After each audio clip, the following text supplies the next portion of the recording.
जय हिंद दोस्तों, स्वागत है आपका मिसलेनियस वाला पढ़ाई में।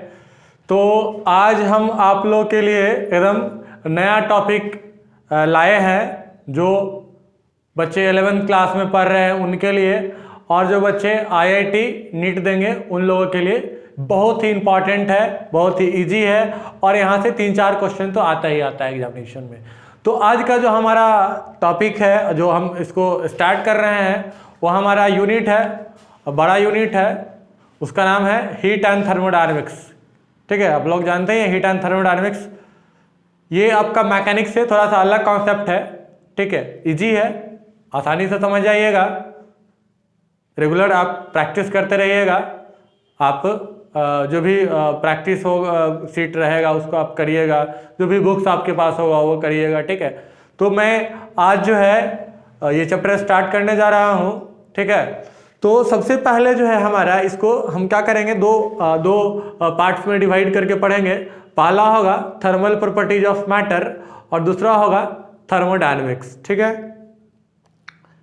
तो हम लोग पढ़ते हैं, सबसे पहला जो हमारा है वो है आपका थर्मल प्रॉपर्टीज ऑफ मैटर। तो इसमें हम लोग सबसे पहले समझते हैं हीट एंड टेम्परेचर। जो हमारा होगा सबसे पहला होगा हीट एंड टेम्परेचर। तो समझिए हीट क्या होता है। ठीक है, देखिए हीट आप जानते हैं, हीट क्या है, ये आप लोग ट्रांसफर ऑफ एनर्जी है। क्या है? Transfer of energy. ठीक है, हीट क्या है? Transfer of energy. ठीक है, एक बॉडी से दूसरे बॉडी जब टेम्परेचर डिफरेंस होता है। ठीक है, मतलब आप सिंपली कहिए फॉर्म ऑफ एनर्जी। आप सिंपली बहुत ज्यादा नहीं कहना है, तो ये क्या है?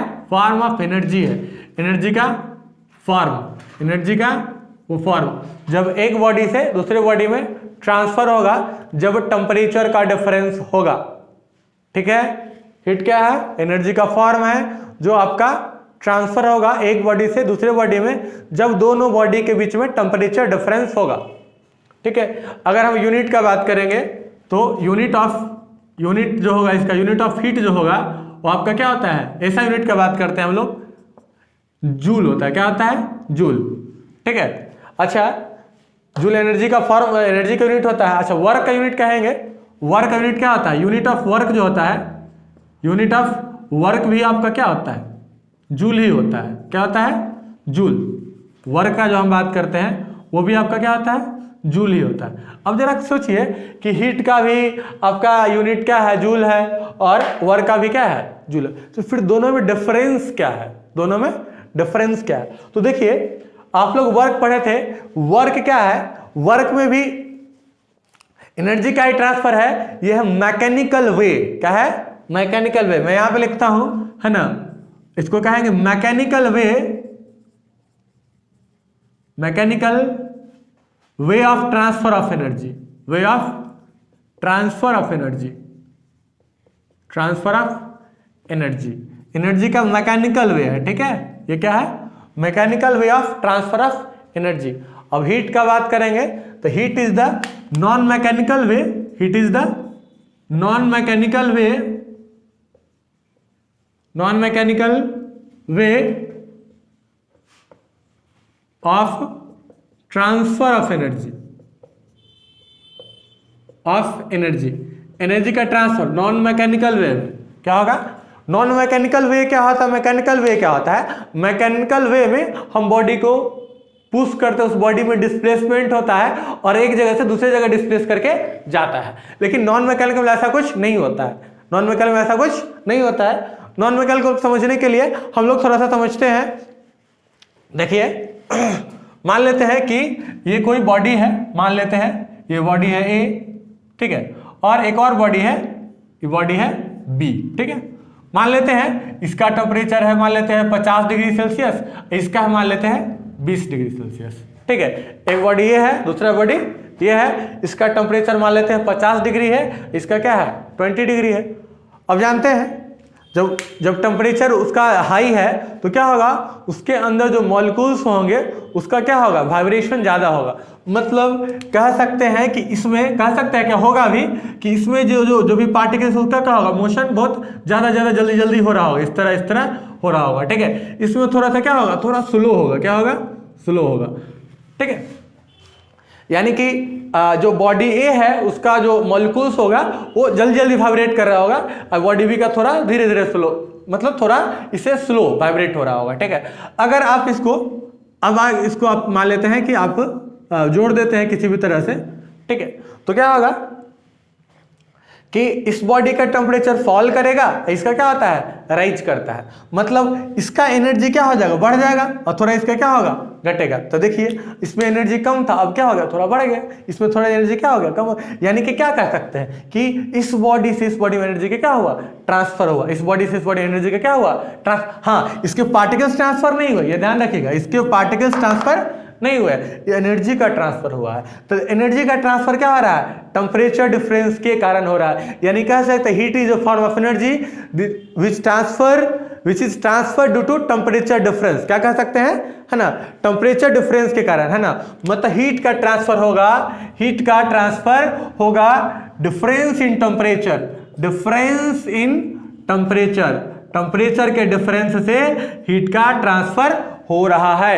अगर यहाँ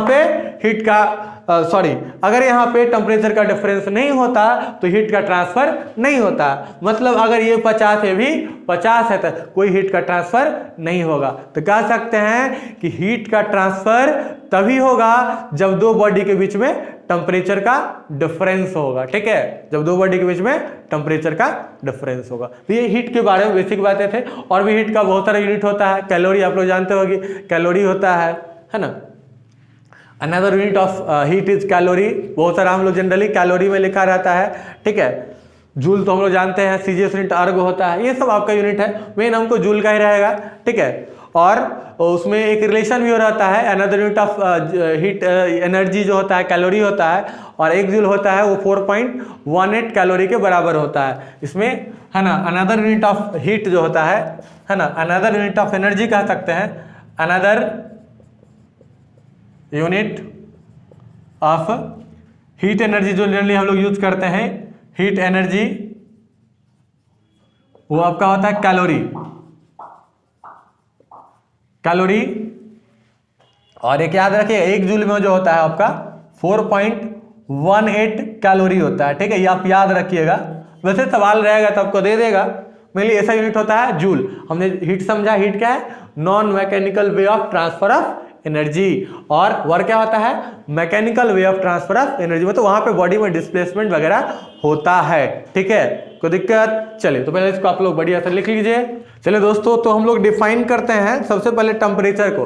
टेम्परेचर होता क्या है, ठीक है, तो टेम्परेचर को हम लोग डिफाइन करते हैं, बहुत सारे किताबें बहुत तरह से डिफाइंड है। बेसिकली क्या होता है तो समझिए, टेम्परेचर क्या है,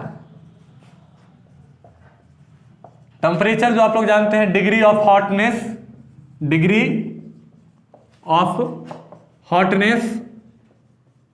और coldness is known as temperature, ठीक है, यही सब किताब में लिखा रहता है। डिग्री ऑफ हॉटनेस और कोल्डनेस को ही हम लोग टेम्परेचर कहते हैं, ठीक है, डिग्री ऑफ हॉटनेस और कोल्डनेस को ही हम लोग टेम्परेचर कहते हैं। लेकिन मैं डिफाइन करता हूं, उसको जरा देखिएगा। टेम्परेचर क्या होता है, कहता है average energy of each molecule. क्या कहता है, average energy of each molecule, है ना। आप ये कह सकते हैं कि average energy of each molecule,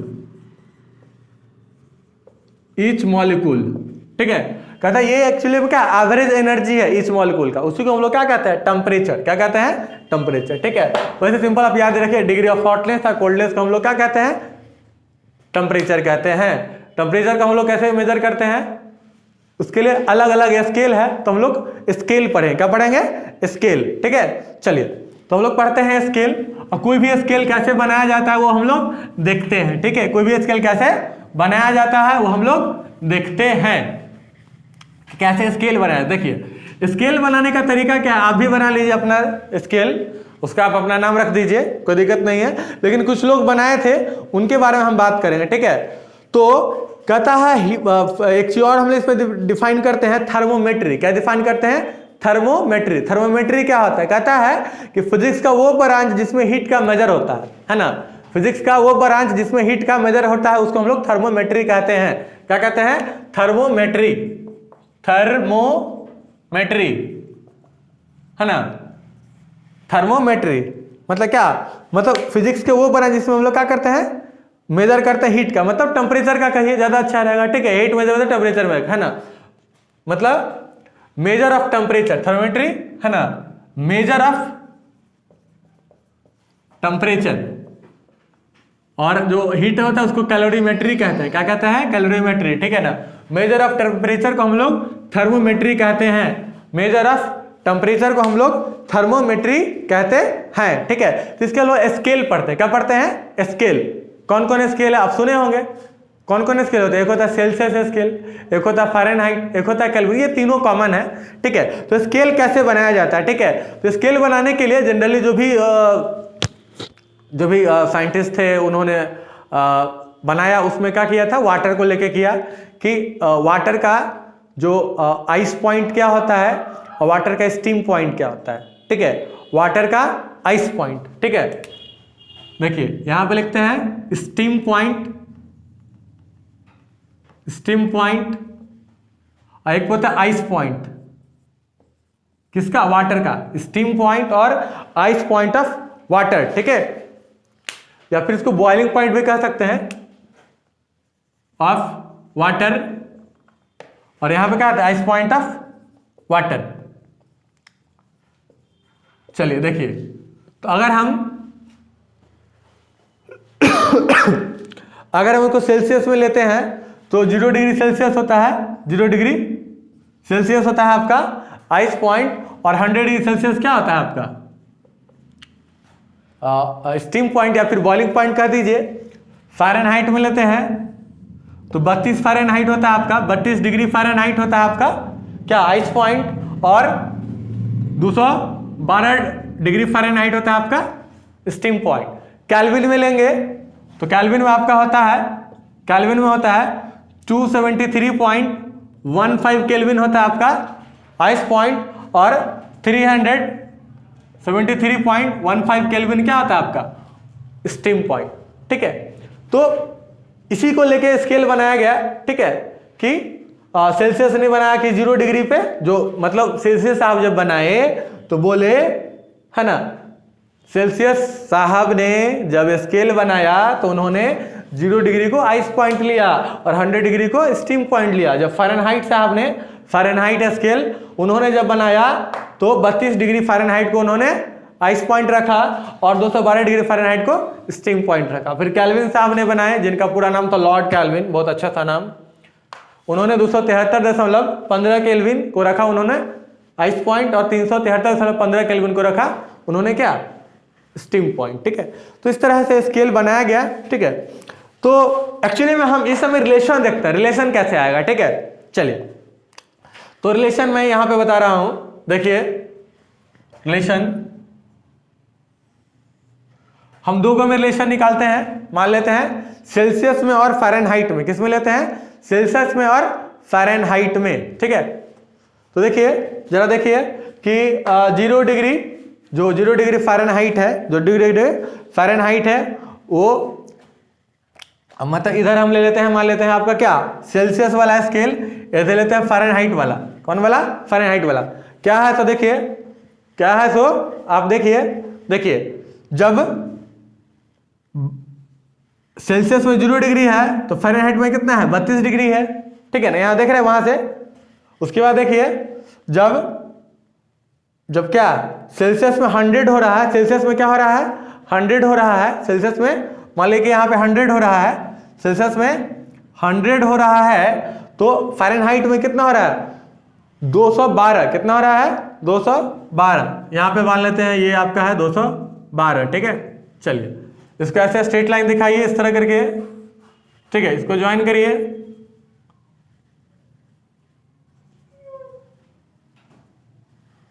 थोड़ा और मैं इधर दिखा रहा हूं, ठीक है। ये आपका 100 है, ठीक है। ये इधर सेल्सियस स्केल है, ठीक है। ये आपका क्या है? मान लेते हैं कोई पॉइंट लेते हैं बीच में, ये क्या है? C है, और ये क्या है? एफ है, मतलब इसका कोऑर्डिनेट कितना हो जाएगा, सी एफ। क्या हो जाएगा, सी एफ। तो स्लोप कैसे निकालते हैं, स्लोप कैसे निकालते हैं, जरा इसको ऐसे ज्वाइन करिए, ठीक है ना। स्लोप कैसे निकालते हैं आप जानते ही हैं।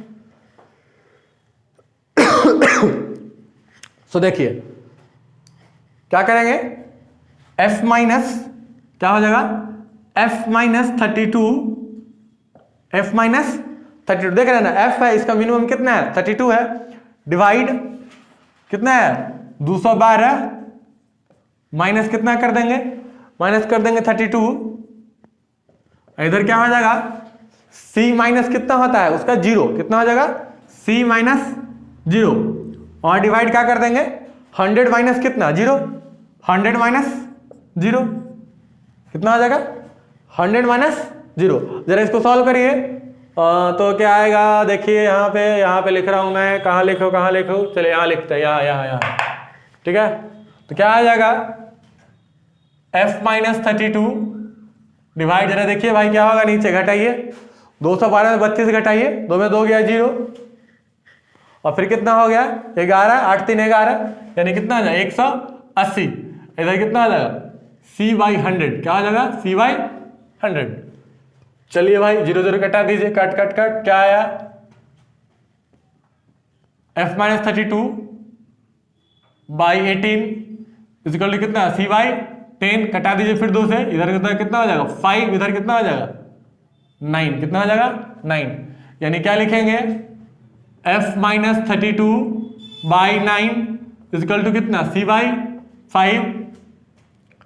तो ये रिलेशन का यूज करके आप एक स्केल से दूसरा स्केल जा सकते हैं, एक स्केल से दूसरा स्केल आप जा सकते हैं, ठीक है। तो ये आपका हो गया 2 में रिलेशन, किसमें डिग्री वाला में और सेल्सियस वाला में और फ़ारेनहाइट स्केल में, सेल्सियस स्केल में और फ़ारेनहाइट स्केल में, ठीक है। तो ये आप लोग इसको नोट कर लीजिए। चलिए दोस्तों, तो जब अब हम लोग देखते हैं कि ये जो हम निकाले थे अभी देखे थे क्या कि सेल्सियस और फ़ारेनहाइट में रिलेशन, ठीक है ना। तो इसको एक बढ़िया सा एक तरह से एक रिजल्ट ही दे देते हैं जिसपे आप कोई भी स्केल को आप रिलेशन निकाल सकते हैं, ठीक है, कोई भी स्केल में रिलेशन निकाल सकते हैं। तो लिखेंगे रीडिंग माइनस, ऐसे लिखेंगे जो भी रीडिंग होगा, रीडिंग माइनस आइस पॉइंट, क्या लिखेंगे ice point divide, reading minus ice point divide steam point minus ice point, क्या लिखेंगे steam point minus ice point. ये जो होगा वो हम लोग लेंगे उसको कांस्टेंट, क्या लेंगे कांस्टेंट। देखिए इसको हम लोग यूज करते हैं, ये आपको एक तरह से हथियार हो गया एक रिलेशन से दूसरा रिलेशन में जाने के लिए, ठीक है ना। तो एक हम ले लेते हैं, मान लेते हैं कि जो बढ़िया सा आप लोग जानते हैं कौन वाला, सेल्सियस वाला और केल्विन वाला, ठीक है। तो जरा याद करिए क्या क्या था, सेल्सियस में आइस पॉइंट क्या था 0 डिग्री, स्टीम पॉइंट क्या था 100 डिग्री। चलिए तो यहां पे लगा दे तो क्या हो जाएगा c माइनस 0 बाई 100 माइनस क्या 0, क्या लिखेंगे c माइनस 0 बाई 100 माइनस 0। और केल्विन में क्या होता था, केल्विन में रीडिंग हम क्या कह देते हैं, रीडिंग क्या कह देते हैं कि स्टीम पॉइंट क्या होता है बोलिए ना, डिवाइड स्टीम पॉइंट क्या होता है बोलिए 373.15 और माइनस आइस पॉइंट कितना होता है 273.15, कितना आ जाएगा जरा सोचिए, आप लोग तो होशियार है, क्या आ जाएगा 273.15 डिवाइड 100, ये 100 मर गया तो क्या आया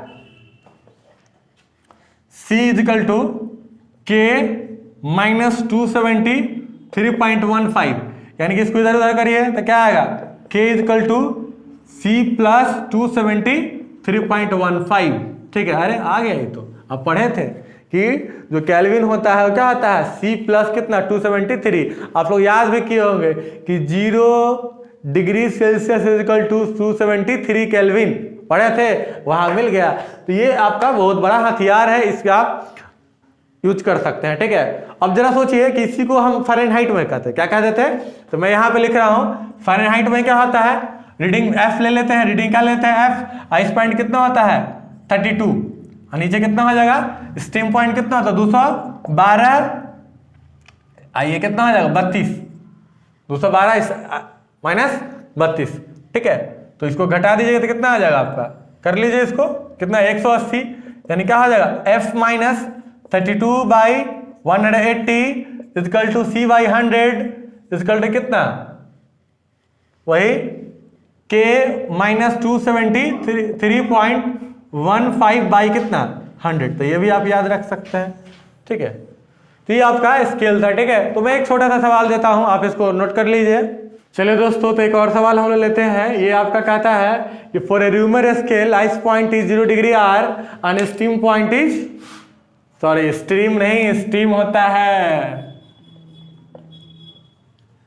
steam point is 80 degree R, find the value of 20 degree in terms of R, मतलब 20 डिग्री सेल्सियस को आर के टर्म में लिखना है र्यूमर स्केल में, ठीक है। तो देखिए क्या करना है, बताए थे वही फॉर्मूला कि क्या करेंगे, एक स्टीम पॉइंट है ना, यानी कि C माइनस कितना होता है 0 बाई इसका क्या होता है 100 माइनस क्या 0 इक्वल टू कितना हो जाएगा R माइनस 0, क्या हो जाएगा R माइनस 0, इसमें क्या है 80 है, कितना है 80, तो 80 माइनस कितना 0, सॉल्व करिए क्या होगा, देखिए C by 100 equal to R by 80, ये रहा, ये 0 0 मर गया, तो क्या हो गया C बाई 10 इक्वल टू कितना हो जाएगा R बाई 8। अब यहाँ पे कितना को दिया था 80 डिग्री सेल्सियस को, कितना को सॉरी 20 डिग्री सेल्सियस को, कितना को, तो यहाँ रख देते हैं 20, तो 20 बाई 10 इक्वल टू कितना R बाई 8, ये रहा, ये कटा कितना हो गया R इक्वल टू क्या 16, कितना हो जाएगा 16 डिग्री, कितना, यानी कि कौन सा, जरा खोजिए, ये रहा आपका ऑप्शन, ठीक है। तो एक स्केल से दूसरे स्केल आप आराम से जा सकते हैं, ठीक है। तो ये रहा, ये जो हमारा आज का वीडियो था वो था थर्मल प्रॉपर्टीज ऑफ मैटर, ये था इसका पहला वीडियो। आप लोग पर देखिए अच्छे से और ज़्यादा से ज़्यादा बच्चों के बीच में शेयर करिए, ताकि जो भी पाए, जो भी बच्चे आपके दोस्त है, भाई है, बहन है, सबके बीच ज़्यादा से ज़्यादा पहुँच सके और वो उसको अच्छे से ऐसे देख सके। और इस वीडियो को मैं यहीं पे समाप्त करता हूँ। अगला वीडियो जो हमारा होगा वो आपका क्या होगा, थर्मल एक्सपेंशन। तब तक के लिए जय हिंद, जय भारत।